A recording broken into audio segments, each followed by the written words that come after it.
Baik, yang pertama saya harus mendeklar bahwa Jokowi harus dihukum mati. Itu pernyataan saya pertama. Jokowi harus jatuh hukuman mati berdasarkan pasal 2 ayat 2 Undang-Undang Tidak Pidana Korupsi. Karena pasal 2 ayat 2 menyebutkan dalam keadaan tertentu pidana mati dapat diberlakukan.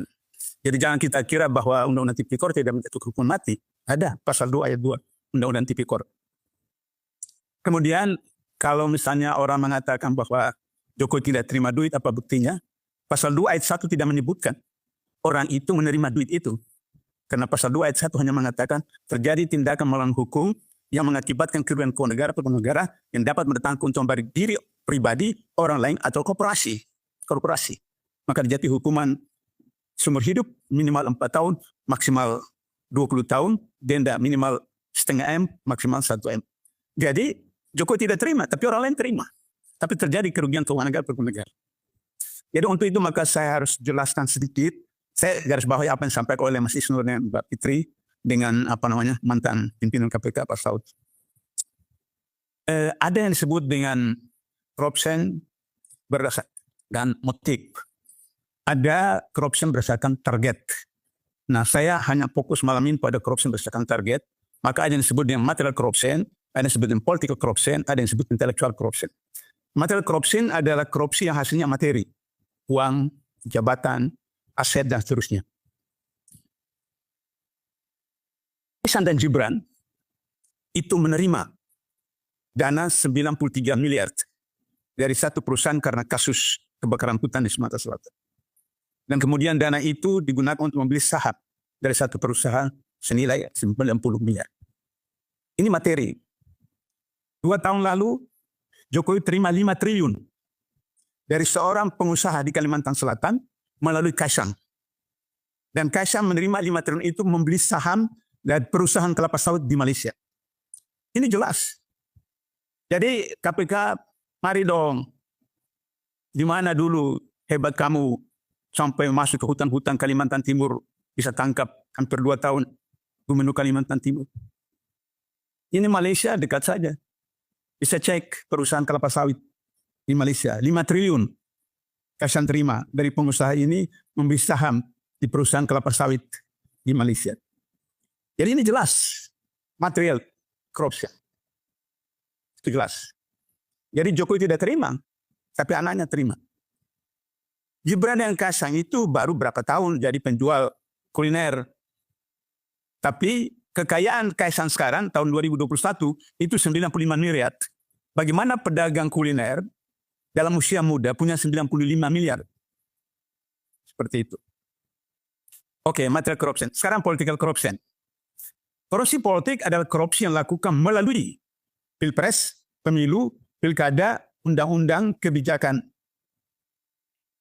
Undang-undang Minerba, amandemen undang KPK, undang-undang kesehatan, undang-undang cipta kerja, semua itu ada korupsi politik. Tadi sudah dijelaskan oleh Saudara Isnur. Dengan undang-undang Minerba yang seharusnya tahun 2020 selesai, itu ditambah 30 tahun. Dan apa yang diperoleh? Pemerintah mengatakan bahwa ekspor batubara naik, ekspor nikel naik, dan seterusnya. Yang ekspor bukan pemerintah, yang ekspor adalah oligarki. Pemerintah hanya mendapat pajaknya. Sementara hasil ekspor itu dalam bentuk dolar disimpan di luar negeri. Undang-undang Cipta Kerja yang paling dahsyat itu adalah pembebasan pajak bagi ekspor batubara. Dan dengan demikian negara dirugikan 150 triliun 1 tahun. Itu konkret. Jokowi diseret ke pengadilan, digantung. 150 triliun. Karena Undang-Undang Cipta Kerja, pembebasan pajak ekspor batubara. Itu dari segi pasal 2. Pasal 3 tadi sudah jelaskan oleh Mbak Fitri. Tahun 2020, Jokowi memanggil Ketua DPC PDIP dari Solo menghadap istana. Dan meminta agar supaya Gibran diajukan sebagai calon wali kota Solo. Ini korupsi politik. Istana itu urusan negara, urusan masyarakat. Urusan partai, di kantor partai, bukan istana. Ketika SBY sebagai presiden, soal partai dia bicarakan di rumah dia atau di kantor dia. bukan di istana. Jadi itu korupsi politik yang konkret. Nepotisme yang jelas. Gibran dipaksakan jadi wali kota Solo. Kemudian tadi disinggung oleh Pak Saud, bagaimana tujuh Mbak Fitri tadi, bagaimana rekayasa agar supaya ketua MK yang ada iparnya, yang beberapa waktu presiden tidak pernah nongol, terakhir setelah kali ke-8 atau kali ke-7, sedang itu nongol terus kemudian disahkan untuk kemudian Gibran bisa jadi wakil presiden. Padahal kalau dihitung dari jumlah anggota MK yang setuju untuk bisa wakil presiden, itu hanya 2 orang, yang lain itu untuk gubernur dan wali kota atau bupati. Sehingga majority itu menolak. Tapi karena KPU mengaku sendiri bahwa mendapat surat sakti dari Jokowi, maka diterima Gibran. Ini fakta. Ini fakta. Jadi saya setuju dengan Pak Saud tadi, Mas Inur diproses aja itu. Apa namanya? Korupsi intelektual. Korupsi intelektual adalah korupsi yang dilakukan oleh guru, dosen, ustadz, ustazah, kiai, pendeta, romo, yaitu orang yang punya ilmu, punya pengetahuan, punya data, punya informasi, disalahgunakan, dimanipulasi untuk kepentingan tertentu. Itu korupsi intelektual. Misalnya,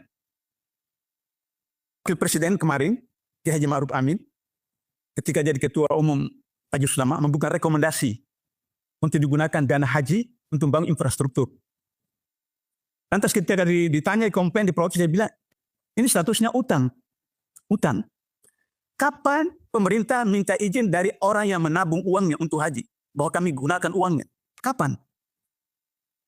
Ini korupsi intelektual. Dia seorang kiai, seorang ulama, ketua MUI, memberikan rekomendasi untuk menggunakan dana haji untuk membangun infrastruktur. Sehingga akhirnya tahun lalu, dan haji naik melambung. Kenapa? Karena dana-dana tabungan jamaah haji itu sudah tidak ada. Maka kemudian dilimpahkan kepada calon jamaah seperti itu. Ini korupsi intelektual. Jadi kalau misalnya kasus PIK 2 ada kemudian MUI pusat mengatakan harus ditinjau, MUI Banten mengatakan dukung PIK 2. Ini korupsi intelektual. Bagaimana MUI pusat bisa berbeda dengan MUI daerah PIK 2? Seperti itu. Terakhir, karena banyak narasumber kita perlu diskusi, saya mau sempurnakan Mbak Fitri tadi bahwa Soeharto itu diadili, Mbak Fitri. Soeharto diadili sebagai terdakwa korupsi. Saya menyaksikan. Tapi kali kedua, karena sakit, kemudian disebutkan semacam gangguan di kepala, maka kemudian dihentikan oleh Kejaksaan. Jadi Soeharto diadili sebagai terdakwa korupsi. Kemudian karena gangguan kesehatan permanen, maka kemudian ditutup, maka Kejaksaan Agung mengajukan perdata, yang tadi Mbak Fitri katakan itu. Dan kemudian dijatuhi hukuman perdata bagi yayasannya Soeharto. Artinya bahwa Soeharto pernah diadili. Jadi kalau Soeharto pernah diadili, sudah ada presidennya, bahwa presiden bisa diadili. Karena itu maka rame-rame kita dorong Jokowi diadili. Untuk itu maka civil society, kemudian mahasiswa, sayang Ucen belum hadir ya, Ucen yang bisa gerakan mahasiswa, untuk kemudian menggerakkan masa turun. Soekarno itu presiden seumur hidup, panglima tertinggi ABRI, pemimpin besar revolusi, bisa dilengsarkan. Soeharto itu 32 tahun berkuasa, bisa dilengsarkan. Apalagi cuma Jokowi, yang ijazahnya juga di pengadilan belum selesai, apakah palsu atau tidak, dan seterusnya seperti itu. Bisa dengan mudah diproses ke pengadilan seperti itu.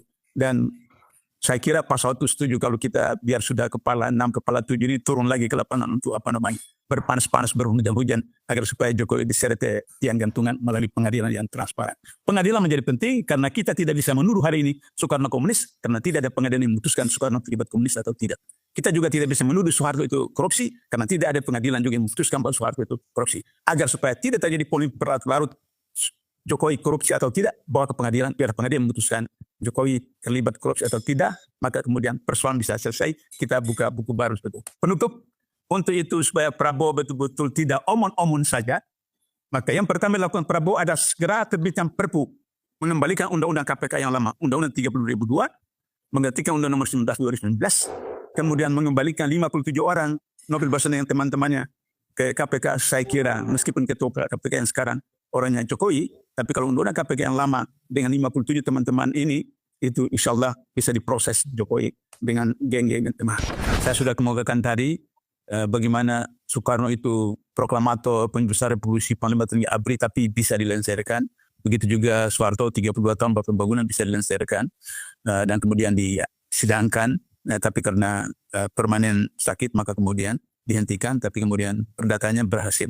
Oleh karena itu maka bisa saja Jokowi diproses. Sebab apa? Dulu sebelum ada KPK dianggap aneh bagaimana ketua DPR bisa ditangkap, bagaimana ketua MK bisa ditangkap, kemudian menteri ditangkap, KPK bisa tangkap ketua DPR, KPK bisa tangkap ketua MK, KPK tangkap besan presiden, KPK tangkap mantan Kapolri, 2 mantan Kapolri, itu bisa.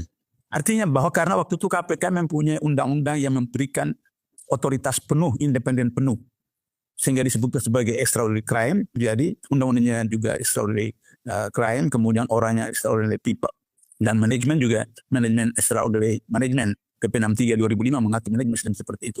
Sehingga demikian maka coba Pak Abri bayangkan kasus Nazarudin dengan kasus Harun Masiku. Nazarudin itu bendahara partai berkuasa waktu itu. Dan dia anggota DPR Komisi 3. Dan dia populer di masyarakat. Nazarudin, kemudian Harun Masiku, orang yang tidak dikenal. Tidak punya jabatan di partai. Bukan tokoh masyarakat dan seterusnya. Tapi karena SB waktu itu memberikan komitmen membantu pemberantasan korupsi, memerintahkan Polri, bantu KPK, kami kejar 4 bulan lebih, saya ingat 4 bulan lebih sedikit. Tangkap Nazarudin di Kolombia. Ini Jokowi tidak punya komitmen untuk membantu KPK, membantu memberantas korupsi. Sampai 5 tahun sampai sekarang tidak ditangkap Harun Masiku. Nah, sekarang ini setelah kemudian cerai antara Megawati dengan Jokowi, nah kita lihat persoalannya talaknya talak 1, talak 2, atau talak 3. Kalau talak 3 maka kemudian Hasto ditangkap, kemudian semua ditangkap dan seterusnya. Tapi kalau talak 1, talak 2 saja, nah cuma drama Korea saja nanti kita akan saksikan. Karena itu maka kemudian kita tuntut sekarang, saya sudah katakan tadi, Prabowo kalau mau tidak omon-omon terbitkan Perpu. Kembalikan undang-undang KPK yang lama, kemudian kembalikan 57 orang yang dipecat oleh Jokowi melalui Firly, saya yakin kemudian Jokowi bisa diproses. Saya kira itu.